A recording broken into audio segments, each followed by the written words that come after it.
नरेंद्र मोदी और राहुल गांधी दोनों का अगर ग्राफ की बात करें, पॉपुलैरिटी की बात करें, 2014 से लगातार ड्रास्टिकली बड़ी तेजी से बढ़ा। लेकिन सबके बीच में नरेंद्र मोदी ने बीजेपी को कहां ले जाके खड़ा कर दिया और राहुल गांधी ने कांग्रेस को कहां ले जाके खड़ा कर दिया। आज आपको उच्च सदन यानी राज्यसभा के आंकड़े बता देंगे कि आखिरकार राहुल गांधी ने क्या स्थिति कर दी है कांग्रेस की। आपको दिखाते हैं पूरी खबर। जहां पहले बात होती थी, उच्च सदन में कभी भी बात होती थी, जिक्र होता था कि भाई गठबंधन का बहुमत आएगा कि नहीं आएगा, गठबंधन बहुमत ला पाएगा कि नहीं ला पाएगा। लेकिन अब यहां पर जो चर्चा है वो जोरों पर यह है कि बीजेपी अपने बल पर जो है वो राज्यसभा में पूर्ण बहुमत हासिल कर रही है। दिखाते हैं आंकड़े। जहां अभी यूपी का चुनाव, उत्तराखंड का चुनाव बाकी है, जहां यूपी और उत्तराखंड में बीजेपी का परचम है, यानी कि यूपी और उत्तराखंड में बीजेपी तो बाजी मार ही रही है, लेकिन इससे पहले ही बीजेपी ने आखिरकार राज्यसभा ने उच्च सदन में कौन से आंकड़े टच कर लिए हैं।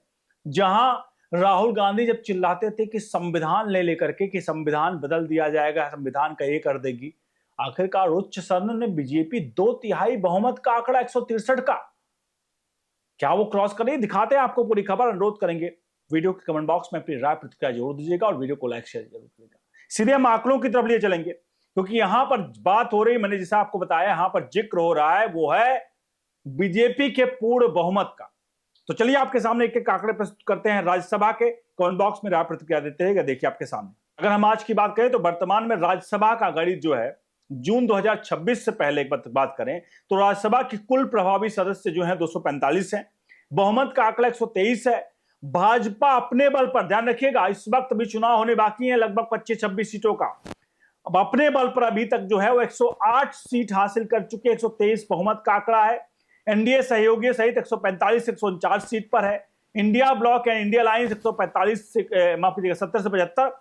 अन्य के खाते में 20-25। भाजपा बहुमत से 15 सीट दूर और एनडीए बहुमत पर 22 से 26 सीट की बढ़त है। अब बढ़ते हैं आंकड़े आगे। अब इसमें देखिए, इसमें एक चीज आप देखिए जिसमें मैं दिखा रहा हूं, भाजपा बहुमत से 15 सीट दूर है।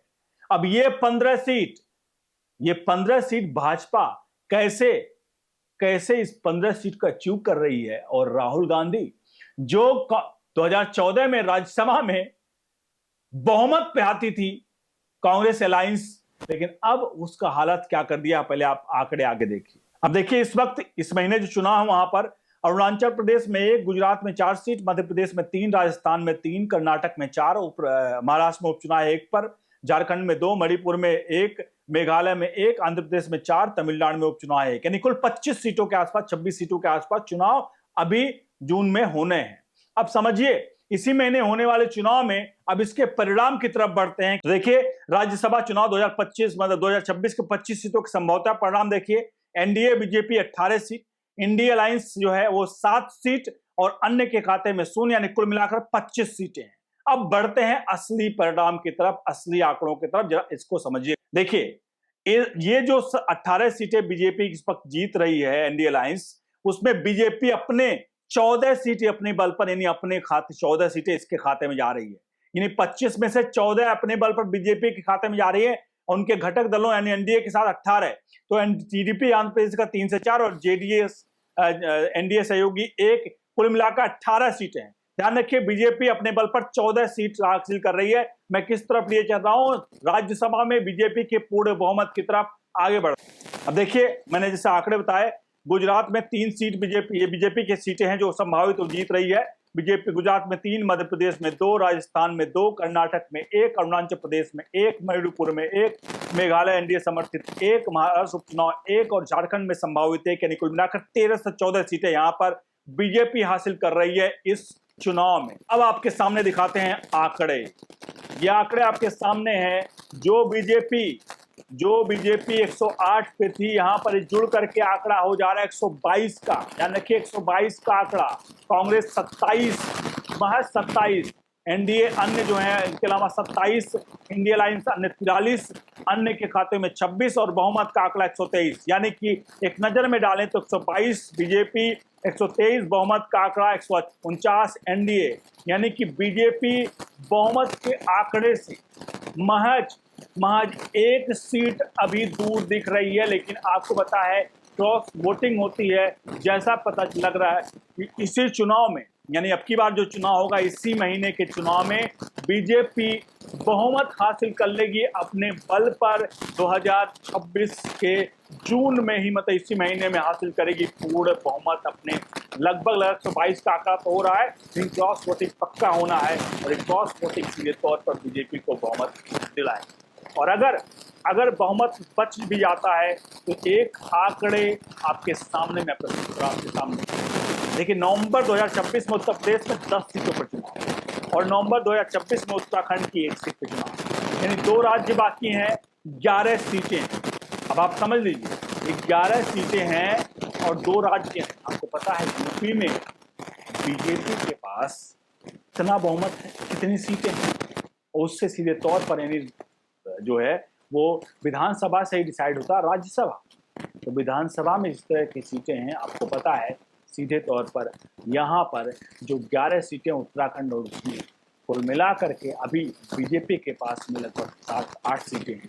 और ये आंकड़े लगाए जा रहे हैं कि आंकड़े 1 से 2 सीटें तो पड़ेंगे बीजेपी अपने बल पर।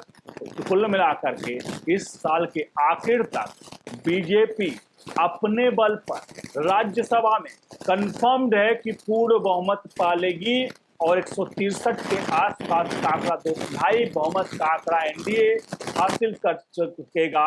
यानी कि जो राहुल गांधी कहते हैं संविधान बदल देंगे, तो 2/3 बहुमत का आंकड़ा संविधान बदलने का।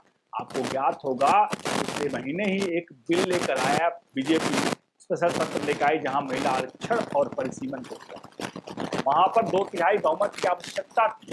अगर बीजेपी 2/3 बहुमत हासिल कर लेती तो परिसीमन और दूसरा परिसीमन के साथ साथ दूसरा महिला आरक्षण, लेकिन 2/3 बहुमत लोकसभा में नहीं था, लेकिन राज्यसभा में इस साल के आखिर तक 2/3 बहुमत हासिल कर लेगी बीजेपी।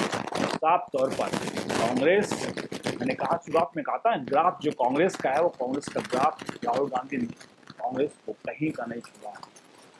राम पर सवाल खड़े करते करते आज खुद के अस्तित्व पर सवाल खड़े होने लगा है। राम नाम सत्य की स्थिति में कांग्रेस पार्टी आ गई है। पूरे प्रकरण पर अपने आप जोड़ दीजिए और कांग्रेस क्या आगे राहुल गांधी के साथ उसका सर्वाइवल है या अंतिम ऑक्सीजन देने तक, अंतिम सांस तक राहुल गांधी इस कांग्रेस को ले जाएंगे। बहरहाल आपसे अनुरोध है वीडियो को लाइक शेयर जरूर करें, बने रहिए और न्यूज इंडिया के साथ। बहुत बहुत